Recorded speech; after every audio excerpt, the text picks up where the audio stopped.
It is a naturally miserable day on the Pacific Northwest, as we get for 80% of our year here on Vancouver Island. And I just thought, what better way to cozy in and have some fun in design than to help the single men of Reddit with their interior design woes. I'm not here to blame or shame. I feel as though great interior design can meet you wherever you're at, no matter your budget, no matter your location, and also, in this case, no matter your relationship status. I think it is a grand gesture to hop onto the internet and be able to display your need for help online. And we are not here to get cruel or unkind. I am here to be a sounding board for genuinely interested men looking for interior design advice. If we so happen to have a sense of humor along the way and be able to laugh at some things, then I think that is just human connection. So let's dive in. This first space is so beautiful. It is light, it is bright, it has all the things going on for it. Immediately, I'm drawn to remove those swaggy curtains. I feel like they are giving a Golden Girls vibe that is just not entirely necessary. I do, however, like the scale of the drapery treatments. I really appreciate the fact that the sheers are obviously giving the ability to be able to watch your TV without some glare. So let's keep a semi-sheer option for a window covering on an integrated window covering on your actual windows, something like a roller shade. And then I would layer the drapery over top with a more opaque fabric, something that you can block out the light, and that way you've got multiple ways to control the light coming into your space.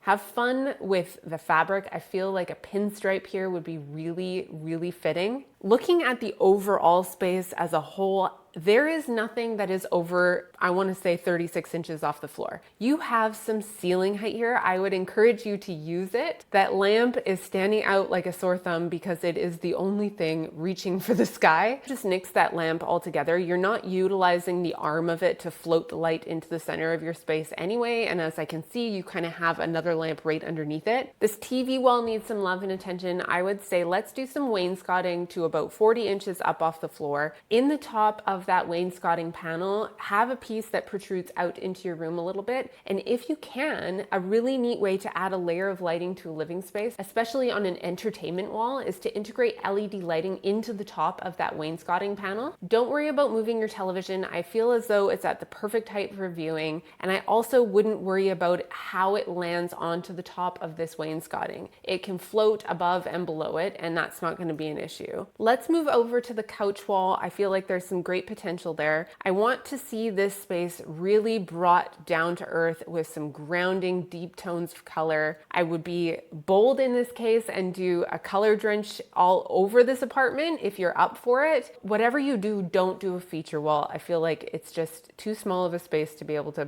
pull that off. I see you love dark furniture. You've got this cute little dining space. Quite often the first glaring thing that I would request to have in an apartment if you are dating and wish to have people over with the potential of relationship is have a place for them to sit and have a meal with you. It seems like a really obvious thing, and yet it is very common among these type of posts that people don't offer a place to have a meal together. Now that we've handled the window coverings in the space and controlled the light coming in, we've addressed the entertainment wall by creating a feature with wainscoting and additional layered lighting. On the couch wall, I would suggest to put a nice oversized piece of art here. You've got the space for it. Don't go small. It's gonna look weird. And while we're on the topic of small things looking weird, let's address the big elephant in the room, which is your area rug. It's too small. You can go bigger here, and don't be afraid to go oversized. The only concern I would have is don't get it so big that it starts to interrupt your dining space. I would also love to see some occasional chairs sprinkled in this space, one on that back wall next to the drapery treatments, and another right here in the front along this entertainment wall. There is the opportunity with electrical here to introduce some more intriguing lighting options.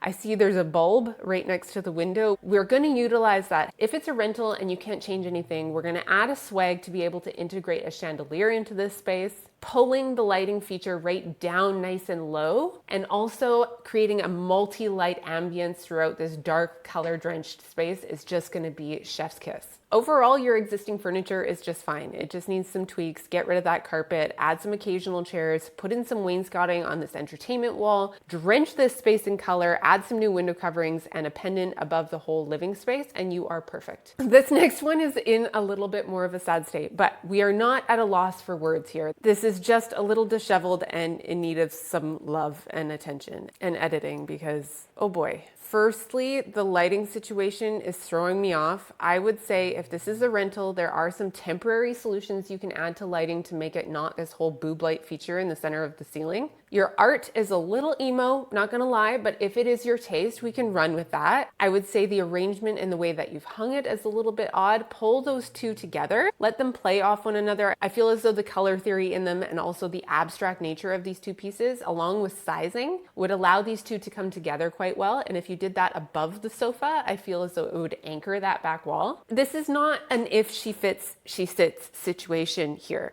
Just because you've brought in extra seating doesn't mean that it's okay that it's lawn furniture. We're gonna move that lawn furniture outside where it belongs. If this space doubles as a sleeping space, I can understand the need for real sleeping pillows, but put those pillows in your bedroom. This is not a call to action space. On the other side of this space, you have a television with what I am going to say is a very, very tiny antique side table. We're gonna take these iron units that you have over here just floating, we're gonna stick them together and create a long linear shelf. Sit your television properly on top of those units, that's gonna go a long way. We're also gonna swap out this Jetsons themed coffee table. This carpet isn't doing you any favors. I say ditch it, donate it, sell it on Facebook Marketplace. It's just kind of repeating this creamy dated white that you're seeing all throughout your space. The downside of a carpet like this is that unless it is perfectly vacuumed, I don't know how you live with it. You are very aware of the size of your feet and how you use your space based on how your carpet looks. Clearly, you need to vacuum it frequently because I would go bonkers if this was my room. Get yourself something a little more grown up, something with a nice deep dark texture and tone. Anchor your living room. I'm having a hard time because I want to work with the couch that you have, but it is giving off these like frat bro vibes that I just can't really get around. I would love to see a nice big sectional tucked into the back corner of this room, something with a nice deep seat, and then add a free floating occasional chair into the center of the room. If you can double up the tasks of this space, I can tell by the pillows being here, perhaps this is where someone sleeps on occasion. A trunk would be perfect here because you're gonna add extra bedding inside of the trunk and it is going to double as a coffee table for your living room. We're also missing layered lighting in a really big way. Perhaps an end table on this side of the sectional with a table lamp. I don't know. Swap out the carpet, move the art together, and put those wire units underneath the television. Also fresh paint. Even if it was the same color, this is looking dingy and dated and it needs a little love. 33-year-old male composer. She left me. I found a recording studio with a shower and a loft. Yes, you did. There's so much potential in this space. The ceiling height is amazing. You have this creative energy already without even changing anything. There is just a lot going on. I have to admit, I've done a few edits of this because I can't wrap my tongue around what to do here. In this case, texture, lighting, tone, and color are gonna go a long way. First things first, we are going to get rid of as much orange flooring as we can by putting down a really nice big area rug. Not only is this going to add to sound absorption for a recording studio, the orange is reverberating out of this space. We need to take it down a notch. If you can't replace the sofa, that is the element of orange I would suggest to keep. There are so many colors also going on in this space. We are going to start by drenching the space in one particular dark shade of color. I feel like the black isn't doing you favors in the sense that your walls have a lot of imperfections in them, and this particular color is just highlighting those imperfections, but hunter green kind of vibe would be really fitting. We're gonna set the stage for creative music making in this space with lighting. We're gonna start by removing that ceiling fan,